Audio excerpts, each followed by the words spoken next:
मेरे एक जूनियर ने कहा कि जिस वार्ड से शिफ्ट हुआ है वहाँ की सीनियर डॉक्टर एक है, उन्होंने तंजन कहा है कि डॉक्टर साहब ने कहो इनू सूरत रमान सुनाना।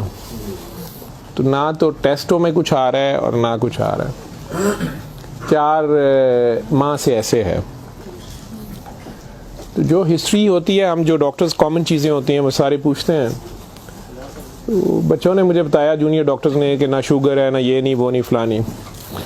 मैंने इन्हें कहा कि इसका एड्स का टेस्ट करा लें। तो बच्चों ने कहा कि जी पिछले साल इसका एड्स का टेस्ट मेयो हॉस्पिटल में हुआ था, तब भी इसको इसी तरह डायरिया लगा था और वो नेगेटिव है, और लेकिन पिछले साल फिर ये डायरिया ठीक हो गया था 2-3-4 माह के बाद, फिर ये बहुत बेहतर हालत में हो गया था, लेकिन अब फिर इसको 4 माह से ये है और अब इसकी ये हालत हो गई। अब ये बेहोश था वो, खैर वेंटिलेटर पे चला गया, लेकिन मैंने फिर भी उसका एड्स का टेस्ट भेज दिया कि भेजो उसकी बीवी का।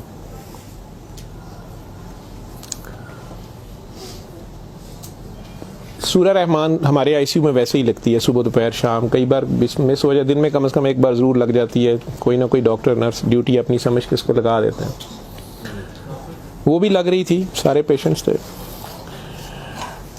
जहाँ तक जितनी मेरी याददाश्त साथ देती है कि तीसरा दिन था तो मेरी जूनियर डॉक्टर का मुझे फ़ोन आया, बड़ा पैनिकी। उसने कहा कि सर ये पेशेंट जो है इसकी हालत तो ख़राब ही है, वैसे ही है, बेहतर नहीं हो रहा ये वाला पेशेंट। इस पर अचानक एक चेंज आई है कि ये सूरा रहमान जब भी लगती है, मैंने नोट किया है, लेकिन नर्सेज सुबह से बता रहे थे, लेकिन मैंने ये नोट किया अब कि जब भी लगती है इसके नाक और मुंह से वैसे उसके पाइप डाला हुआ था, फेफड़े, हम सांस उसको मशीन, सांस वाली मशीन से जो है ना वो उसके लिए पाइप डाला हुआ था, नाक में भी एक नाली थी मैदे के लिए, बेहोश था। उसने कहा जी इसके नाक में से सुंडियां उबलना शुरू हो जाती हैं बाहर को, और नर्सेज इसके ऊपर ड्यूटी करने से तंग हो रहे हैं। तो अब शक्कर एक मशीन होती है जिससे हम मरीज के अंदर से एक बलगम निकालते हैं जो नेगेटिव प्रेशर से सक करती है। तो सर इसको हम सक करते हैं, लेकिन ये नहीं समझ आ रही कि ये कहाँ से आ रहे हैं। मैंने कहा इसके मैदे से खींच के देखे, उन्होंने कहा जी उधर से नहीं आ रहे। मैं जी इनकी सांस वाली नाली से आ रहे हैं, जी उसमें से भी नहीं आ रहे। लेकिन जब सूरा रहमान बंद करते हैं ये ख़त्म हो जाते हैं, ये बाहर नज़र नहीं आते। यहाँ हमारी हड्डियों में खाली जगह होती है, उन्हें हम साइनस बोलते हैं डॉक्टर्स। तो मैंने कहा यार फिर इसके ये साइनस से आ रहे हैं, और मेडिकली हम इसे मैगट्स इन्हें कहते हैं। हम शुगर का मरीज़ बेचारा आखिरी स्टेज पे, कई बार उसके ज़ख्म बहुत ख़राब हो जाए तो उसमें कीड़े कई बार पड़ जाते हैं इस तरह। लेकिन ये चीज़ मैंने नहीं सुनी थी, और ना ही उसकी कोई, ना वो शुगर का मरीज़ था ना कुछ और था। मैंने डॉक्टर साहब से कहा कि आप जो है ना इसका ये तो अब एंटीबायोटिक्स जा रही हैं, सारा कुछ जा रहा है, वैसे इसके एड्स के टेस्ट का पता करें वो कब तक आएगा। तो मुझे लग रहा है कि इसकी क़ुव्वत मुदाफ़ियत कोई नहीं है, और ये कीड़े इस तरह पड़ गए।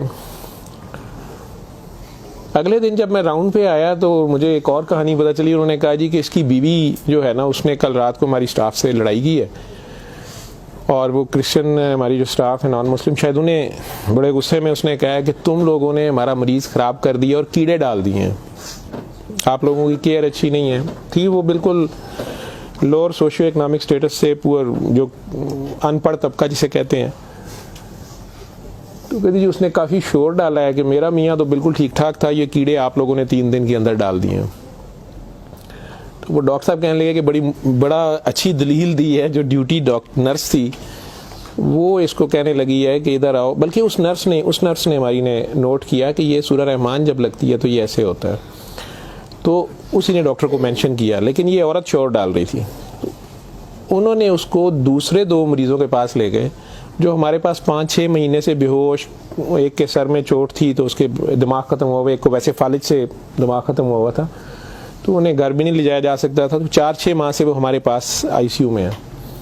तो उन्होंने उन्हें कहा कि ये देखो अगर कीड़े पड़ने होते तो ये 6 महीने से हमारे पास हैं, तो इनके तो ज़ख्म भी नहीं है, पीछे बेड सोर बन जाते हैं, कुछ भी है, तो आपके मरीज़ को ये हमने 3 दिन में करना था। तो इनकी कोई बीमारी ऐसी है, और हमें एड्स वाला वो जो भी उन्होंने कहा कि जो टेस्ट हमने आपको दिए हैं ना कि करा के लाएं बाहर की लेबॉर्ट्री से या कहीं अंदर से, वो हमें ला के दो जाम से रिपोर्ट है।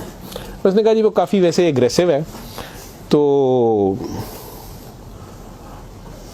लेकिन उसके अलावा कोई और रिश्तेदार इसका है ही नहीं है, और वो कोई चीज़ ला भी नहीं रही, दवाइयाँ भी हमने खुद अपने फंड से शुरू कर ली हैं। इसका करना क्या है। और मसला ये है कि ये जिस वक्त सूरह रहमान लगती है तो ये कीड़े इसके अब तो आंखों से भी कुछ निकले हैं, तो इसके नाक और मुंह से उबलना शुरू हो जाते हैं। लेकिन जब हम बंद करते हैं थोड़ी देर बाद वो मुंह में कहीं नज़र नहीं आते। तो हमारा ये ख्याल था कि सूरह रहमान बंद कर देते हैं। इसकी बीवी ने भी कहा कि ये तुम लोग फिर बंद करो, पता नहीं क्या तुम लोग लगाते हो। तो वो जो हमारी नॉन मुस्लिम सिस्टर थी उन्होंने उसे कहा कि मेरी बात सुनो, मुझे नहीं पता इसे क्या बीमारी है, लेकिन वो इसे प्रेयर कहती थी। उन्होंने कहा जब ये प्रेयर लगती है ना, ये कीड़े इसको छोड़ के भागते हैं, ठीक है। तो मैं तो कहती हूँ इसको 24 घंटे यही सुनाई जाओ। जब मैंने ये बातें सुनी तो खैर मैंने कहा कि इसकी बीवी को कहो कि वो रिपोर्ट का या हमें रिसीट दे दें, हम खुद अपने तौर पे पता कर लेते हैं। तो मेरे राउंड करने के बाद वो बंदी खुद ही आ गई मेरे पास। वो मुझे नहीं पता था कि वही सिस्टर ने उसकी बिठा के कहीं काउंसलिंग की थी। उसे उन्होंने कहा कि इसको हमें शक है कि एड्स ना हो, कि इसकी कुव्वत मुदाफ़ियत नहीं है, इस तरह कीड़े इसको पड़ गए, कुछ हो गया, शायद कमज़ोरी से हो गया, बीमारी की कमी से हो गया। तो ये उसका हम पता करना चाह रहे हैं। अदरवाइज़ तो जो दवाइयाँ हैं वो वही रहनी है। कुछ तरह की उसने बात की, कहती कि वो डर गई है थोड़ी सी, और वो कहती मैंने बड़े डॉक्टर साहब से कोई बात करनी है। बहरहाल अब मुझे जितना याद है, मैं 1 साल बड़ी सोचा है इसके ऊपर कि मैं इसको बयान करूं या ना करूं लोगों के सामने।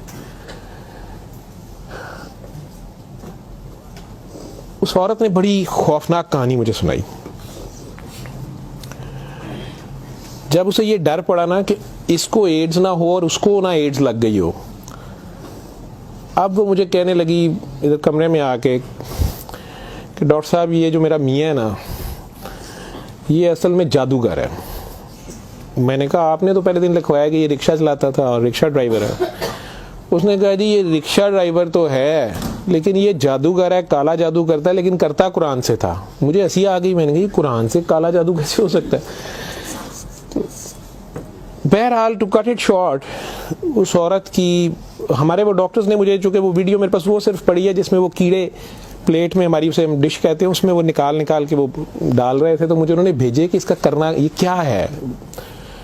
पहली रात जब उन्होंने मुझे मैसेज किया रात को व्हाट्सएप पे, तो वो वीडियो मेरे पास पड़ी हुई है।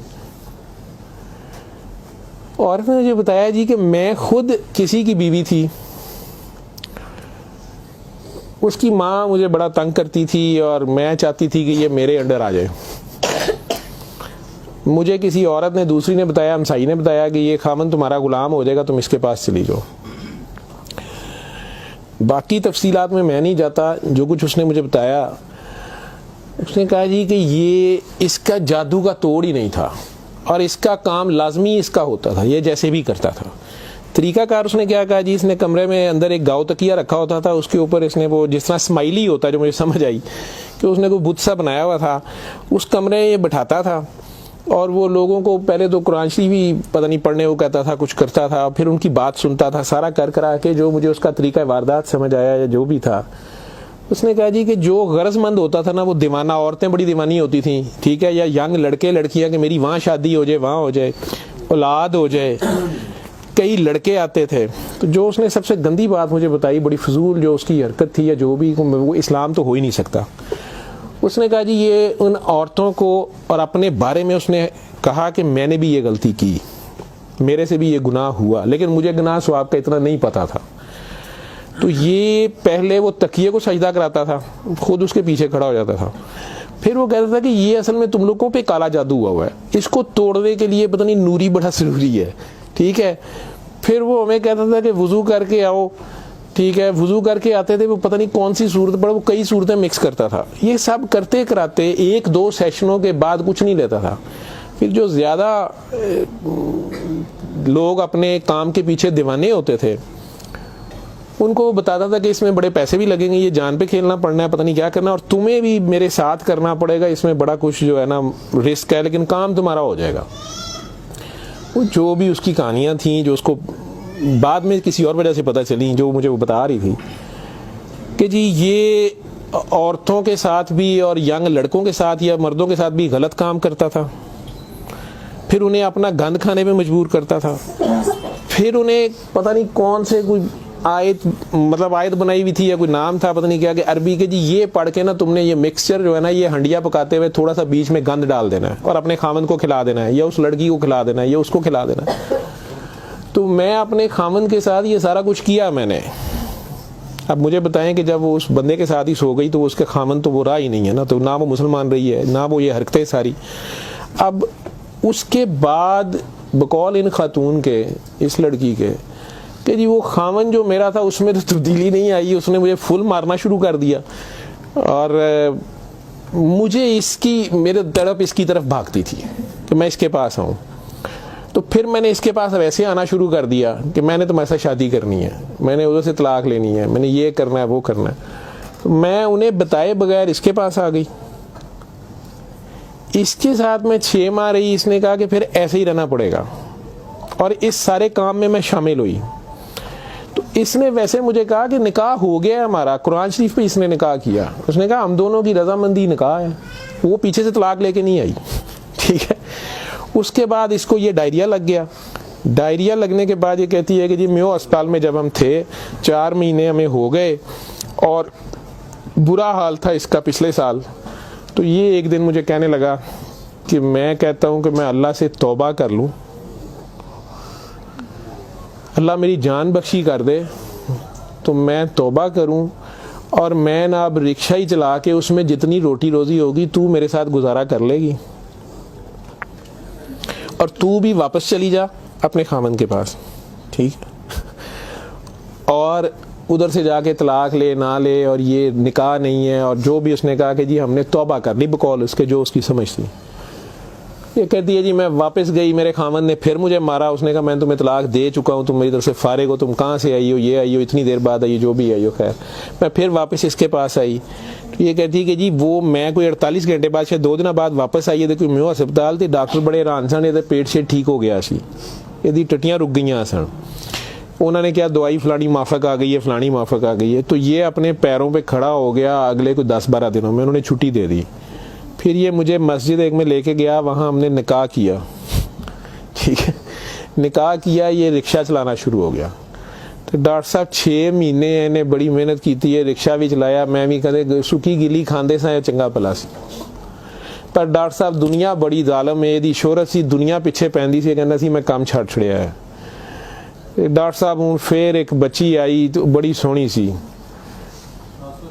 वो बड़ी रोंदी सी, ਉਹਦਾ पता नहीं की मसला सी। डॉक्टर साहब ने ਉਹਦੇ ਨਾਲ फिर वही काम शुरू कर लिया। इन्हें फिर वही काम शुरू किया है। मैं ਇਹਨੂੰ पहले कहती रही हाँ, लेकिन डॉक्टर साहब ਇਹਦੇ 'ਚ पैसे बड़े आते सन। ਉਹਦੇ बाद हूँ 4 महीने तो ये इसकी ये हालत है, और अब ये बेहोश है। अब मैं अल्लाह से तौबा करना चाहती हूँ, अल्लाह मुझे माफ़ कर दे, मुझे तो समझ नहीं थी, तो मुझे माफ़ी ले दें, और इसका अब क्या बनेगा और क्या नहीं बनेगा।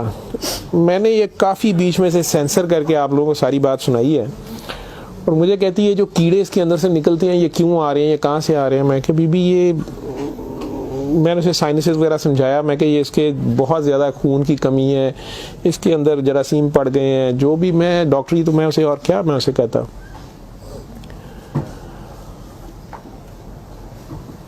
और उस वक़्त सारी बात सुना के तो उसने वो रिपोर्ट अंदर से निकाली, और मुझे कहती है जी ये रिपोर्ट में तो इसको HIV की रिपोर्ट थी कि जी वो उत्थे रिपोर्ट वाले मैनू कहा है कि डॉक्टर साहब फौरन जाके दिओ, तो तुसी वो लैबोरेटरी में कहीं पूछती रही। तो उन्होंने कहा जी तुसी उत्थों जाके पूछो। तो मैं दसिया मेरे खामन दी, मैनू दसो, उन्होंने कहा तुसी अपनी भी कराओ। तो डॉक्टर साहब ये रात दी मेरे कोल है, तो मैं मैनू तो नहीं बीमारी होएगी, मैं सूरत रहमान सुन ला। मैंने कहा जी आप भी सुने, 7 दिन सुने, मैं आपको क्या कह सकता हूँ। 1 दिन वो और जिंदा रहा, बंदा मर गया। आखिर तक उसके कीड़े वो आते रहे उसी तरह। जब भी वो सूरह रहमान लगती थी वो ऐसे होता था जैसे उबलते थे बाहर को, नाक से उसके, मतलब वो 1-2 नहीं होते थे कि जिन्हें आप पकड़ के साइड पे कर दें। मैंने बताया ना कि वो शक्कर मशीन रख के, तो उससे वो शक्कर में हम शक करते थे उसको सारा, वो मशीन में जाते थे, लंबी सुनियाँ उसकी नाक से मुंह से। और आखिर में वो औरत भी उसकी डेड बॉडी लेने में भी तैयार नहीं थी। नहीं जी ये मैं इन्हू कितने दबांगी, ये वो। मैं नहीं अब इसको ये तो आप नहीं लेके जाना, हम हॉस्पिटल से हम और क्या कर सकते हैं। अल्लाह जाने कि ये साल पुरानी बात हमारे हॉस्पिटल में रह के गया है पेश। अव्वल तो मुसलमान ना जादू कर सकता है, अगर वो जादू वाला इल्म कहीं से सीख भी लेता है या अपने तरीके से वो समझता है वो जादू कर रहा है तो वो मुसलमान नहीं रहता। एक चीज़, कुरान को ही लोग मिसयूज़ करते हैं, नापाक हालत में गलत तरीके से बड़ा कुछ करते हैं, और कई बार हम नासमझी में भी अपना खसारा बढ़ाते हैं, हमें समझ नहीं होती और हम कुछ चीज़ें करते हैं। कुरान खुद कह रहा है कि इससे मोमिन के लिए शिफा और रहमत है, और जालिम इसी में से अपने लिए खसारा बढ़ाते हैं। अपनी जान पे जुल्म करना भी जुल्म ही होता है। तो अव्वल तो मुसलमान जादू ना कर सकता है ना किसी दूसरे पे करवाता है, अगर दूसरे पे भी करवाता वो मुसलमान नहीं रहता। जब आप जादू के चक्कर में पड़ेंगे ये खुद शिरक है। आप अल्लाह बनने की कोशिश कर रहे हैं ना, आप अपनी मर्जी के रिजल्ट्स लेने की कोशिश कर रहे हैं, ठीक है, माफुकुल फितरत तरीके से, और फिर उससे ज़्यादा बड़ी बदबख्ती कि अल्लाह के कलाम को मिसयूज़ करके वो सारा करके, तो वो मुसलमान नहीं रहता। मैंने उस दिन भी बताया था, वो बच्ची अमेरिका से जो फ़ोन कर रही थी आप लोगों के सामने, यहाँ मैंने उसे कलमा शहादत पढ़ाया था, तो उसे दोबारा कलमा पढ़वाया था क्योंकि उसको पता नहीं था। यहाँ वो आई तो वो उससे यही काम किसी और ने करवाया। वो मुसलमान रह ही नहीं गई हुई थी और खामन से लड़ाई उसकी चल रही थी, उनका आपस में फसाद हो जाता था, ठीक ठाक प्रॉब्लम में थे। उससे दोबारा से बावजू हो के आप कलमा पढ़ें। ज़िंदगी में अगर ऐसी कभी गलती कर दी है तो अल्लाह से माफ़ी मांगे, अल्लाह नबी से, और दोबारा से कलमा पढ़ के मुसलमान हो। दूसरा, अगर आप में से किसी को वहम है कि आप लोगों पे जादू है तो किसी बाबे के पास जाने की ज़रूरत नहीं है। ये तो फटाफट आप लोग कहते हैं कि जादू बरहक है, और जी जादू नबी करीम सल्लल्लाहु अलैहि वसल्लम पे भी हो गया था। नबी करीम सल्लल्लाहु अलैहि वसल्लम ने उसको कैसे तोड़ा था, उन्होंने क्या तरीका बताया? एक बार सूरह फलक, एक बार सूरह नास, या आप 3 बार सूरह फलक 3 बार सूरह नास पढ़ लें, जादू ख़त्म हो गया। औज़ु बिल्लाहि मिनश शैतानिर रजीम पढ़ते ही ख़त्म हो गया। वैसे तो मुसलमानों पे तो होता ही नहीं है। मैंने सूरह मोमिनून की 89 आयत बार बार रेफरेंस दिया है, मैं किसी बहस में नहीं मजहबी में पढ़ना चाहता। अल्लाह बड़े वाज़ेह तरीके से उसमें बता रहे हैं कि इनसे पूछो, सूरह मोमिनून में 84 से 89 तक, इनसे पूछो कि आसमान और ज़मीन का मालिक कौन है, ये सारा कुछ किसने बनाया, ये फ़ौरन कहेंगे अल्लाह ने। इनसे पूछो तुम्हारी ज़िंदगी और मौत का हर चीज़ कौन फनी, कहेंगे अल्लाह में। फिर इनसे पूछो फिर तुम कहाँ से जादू कर दिए जाते हो, जब हर चीज़ का मालिक वो है तो फिर ये जादू तुम लोगों पे कहाँ से हो जाता है? ये हमारी अपनी सोच में होता है। 99% लोग तो साइकी के मरीज़ बने होते हैं, और ये असल में आपस की नफ़रत होती है हमारी आपस की नफ़रत, हसद, कीने, बुग़्ज़, लालच, हवस, ये जो हमारी सोच की लहरें हैं ये ज़रूर एक दूसरे को डिस्टर्ब करती हैं। ये नज़र लग जाती है, माँ की नज़र अपने बच्चे को लग जाती है, प्यार से ही देख ले, उसको ज़्यादा एनर्जी चले गई, बीच में माशाल्लाह नहीं कहा, फोकस अल्लाह से हटा, बच्चे पे गया आपका। तो अल्लाह के रेफरेंस से उस बच्चे को देखें कि माशाल्लाह मेरा बेटा कितना प्यारा, तो फिर नज़र नहीं लगती है। ये बातें आपको समझाई गई हैं कि फोकस आपका अल्लाह रहे। नाउज़ बिल्ला, नाउज़ बिल्ला, नाउज़ बिल्ला, कई बच्चे मेरे साथ ज़्यादा प्यार से जब ज़्यादा चलते हैं, आप अल्लाह हैं, नाउज़ बिल्ला मैं अल्लाह कैसे हो सकता हूँ? फिर उन्हें मैं कहता हूँ कि बेटा ये कुफ्रिया कलमा है। किसी बात से कोई बंदा मुद्दतों से फंसा होता है, उसमें से निकलता है, कई बहुत बड़ी बात कर देते हैं। होश के लोग नहीं होते हैं, जब तक होश में नहीं होते हैं तो उस वक्त तक तो उन पे हद नहीं लगती, लेकिन जब होश आ गई है उसके बाद ये बात कुफ्र में आती है, और अल्लाह ये बर्दाश्त नहीं करता। आप नासमझी में भी कर रहे हो, बच्चा नासमझी में भी उल्टी सीधी हरकतें कर रहा हो तो माँ तो कान पकड़ लेती है, उसने भी उसे सिखाना तो होता है, उसे साबित तो कराएगा, पहचान तो करा के छोड़ेगा अल्लाह कौन है, अल्लाह कहाँ है। ठीक है, आयतुल कुर्सी का मतलब है कुर्सी की निशानी, कुर्सी का इशारा। ठीक, जब आप खौफ की हालत में हैं तो वो पढ़ लें, या आपको लगता है कि हमें कोई मसला ना हो तो पढ़ लें, तो उसका मतलब ये नहीं है कि वो आयतुल कुर्सी के लफ्ज़ या आयतुल कुर्सी के वो आपकी हिफाजत करते हैं। उसका मतलब क्या है? अरब्स को तो पता चलता था पढ़ते हुए कि वो क्या कह रहे हैं, तो वो सारी अल्लाह की हम्द और अल्लाह की शानें बयान हो रही हैं। तो कुर्सी की बात तो हो रही है कि कुर्सी ज़मीनों आसमान पे हर तरफ वो है, तो असल में तो कुर्सी वाले की बात हो रही है। तो जो कुछ करना है कुर्सी वाले ने करना है, तो अगर कुर्सी वाले से आपका ध्यान हट गया ठीक है, तो आप कुर्सी की पूजा शुरू हो गए, तब भी फंस गए आप। अल्लमल कुरआन